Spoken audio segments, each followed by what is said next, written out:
All right, folks, welcome to Genius Stone Dialogues with yours truly, Alan Hutner, and my good friend, associate, business partner, Paul David Walker, who is the founder and CEO of Genius Stone Partners. We welcome you and welcome each other. Well, thank you. It's a pleasure to chat with you. Always a pleasure. I think I need to mention the book that you wrote, amongst others, as most significant. People who have been watching this series are going to get tired of these introductions, but that's okay. Unleashing Genius, Leading Yourself, Teams, and Corporations as I was going to say it's a foundation for what we're doing, but it's really not. You were doing what you were doing before you wrote the book. Yes. You were onto something about unleashing genius. I was. And we've been talking about unleashing genius. And if you missed any of the conversations about what that is and how to do that, check out our prior, as we call them, GSD segments here, Genius Stone Dialogues. This one today, you want to tackle this one with me? Yeah. Okay. It continues a discussion, which I really loved, about happiness and unhappiness, seriousness in the business, but particularly about practices. And I know that there's an old cliche, practice makes perfect, and Paul has been drumming that into a lot of people's head. You got to practice. So 7 practices to help you achieve happiness. Yeah. I mean, I will say it again. It says it in every chapter of my book. There is no substitute for practice. Right? That's right. You need to practice letting go of your emotions. You need to practice letting go of your thoughts. Which, remember, are only approximations of reality, not reality itself. That's very important. That's very important. And second, in order to stay healthy, you have to learn to let go of your thoughts quickly before they become embedded as an emotion in your psyche and in your body.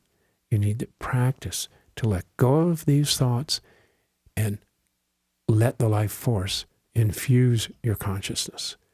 That's what I mean by practice. Those two are the big picture practices, and we'll go into some more detailed ones later. And you know, this is crucial because the life force that we've referred to before is the healer.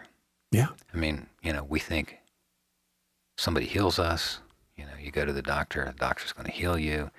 That's not the way it really works. The life force energy that animates us, that keeps us going, is what heals. Right. And if left in its natural state, or innate, as we talked about last time, you really don't have that much to worry about. Right. Now, you can only handle so much toxicity and accumulation of poisons, so we need to be careful collectively of what we create around us.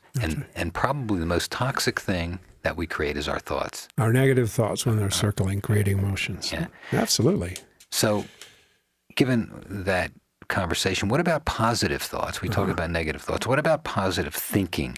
You know, the power of positive thinking. And in medicine now, there's a big buzzword, attitudinal healing. Attitudinal healing. Yeah. Well, I think good medical practices assist the force in creating balance in your body and your psyche. They don't do it, right? Connecting with that life force or your happiness does it. Now, positive thoughts are better than negative thoughts, okay? But positive thoughts are still only an approximation of reality. The thoughts themselves do not create happiness. Now, a positive thought can lead you to a state of mind that is happy, can point to a state of mind that might allow you to let go of your thoughts and let this innate life force fill your consciousness, and then you're going to feel happy. But the thought itself does not create happiness. And I might add that when the mind is quiet, when there's silence, which is some of the things you're going to talk about, or that is being taught, that's when you can become aware of your life force. That's right. It's there all the time. Yeah. Our problem is why we're unhappy is we're not aware of it. Yeah. We don't allow it to sort of infuse our life and our consciousness. Would you say also, Paul, it's there all the time, but it may be operating minimally, and you want it to operate maximally? Well, it's operating maximally all the time, but you're not conscious of it, and you're not allowing it to enter your psyche and your body because you're focused on thoughts. You're focused on illusions, and it just doesn't enter. It's always there. All right. What are your 7 practices? Okay. I'm going to look at my script because I want to make sure I get these right. Yeah, just read them off, and then we'll maybe talk a little I think more. the first one is you have to realize, and we've talked about this over and over again, that your thoughts are an approximation of reality, and they create emotions and false hopes. If you realize that first, that's the first step. If you don't realize that, if you think your thoughts are real, go back to step 1. That's step 1. 2, learn to observe and be amused by your thoughts, right? We all have thoughts. You're always going to have thoughts, no matter if you're a great master. The problem is repeating them over and over again in your mind. And the best way to let go of them is just amuse yourself with your own silly thoughts, right? And of course, 3 ties right into that. Don't take other people's thoughts seriously. They're just doing the best they can. They're just trying to say what they see. Their thoughts, of course, are an approximation of reality. So don't take their thoughts seriously. You'll feel a lot better. Practice, that's number 4, practice slowing your thoughts down. Slow them down, slow them down. And in the space between your thoughts, the natural energy of a life force will enter your consciousness. And even if it's only for seconds or minutes, it's like, wow, what was that? The trouble is with our thoughts, we go, that can't last. And then we move our consciousness away from, that force. 5, you're letting go of your thoughts. You're not repressing them. It's so important that you let go of your thoughts versus repressing them. If you repress them, they'll come back at you eventually.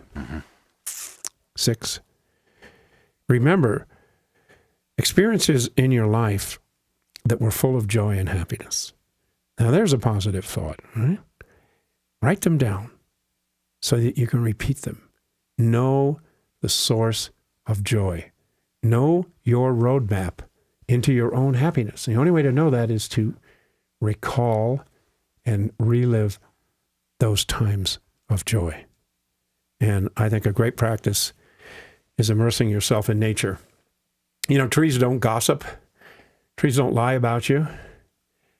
They just are full of the life force. And when you immerse yourself in nature, you feel better. Take a walk on the beach.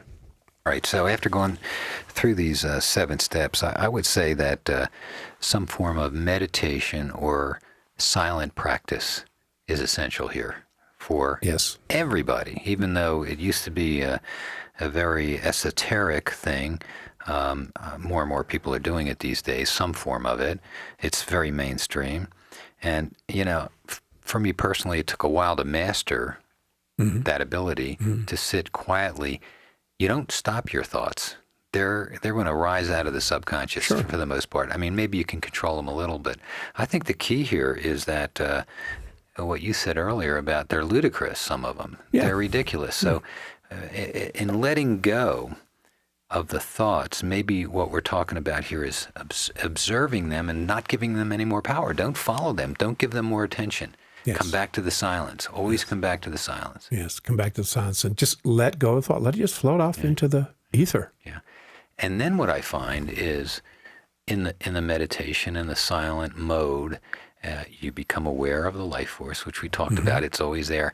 But then one breath will raise your life force. Yeah. 10 quick breaths will give you a lot of energy. So you can start working with it. And then you can send it down to organs or aches or muscle pulls and facilitate that life force going to the place in your body that needs healing. It needs it. Yeah. It's just letting go. And practicing. You're the practice guy, right? Yeah. You got to practice. I mean, athletes practice so they can be in the zone consistently. You need to practice so your mind is clear as a leader and you see what's really happening and you feel happy because you're infused with life itself. Isn't that great? That's great. That's fantastic. Yes, there was a great saint master who said, "Don't worry, be happy." That's all. And he didn't talk much. Next time, let's do this practice. Let's teach a simple meditation together. Okay. Next time we'll teach a meditation practice.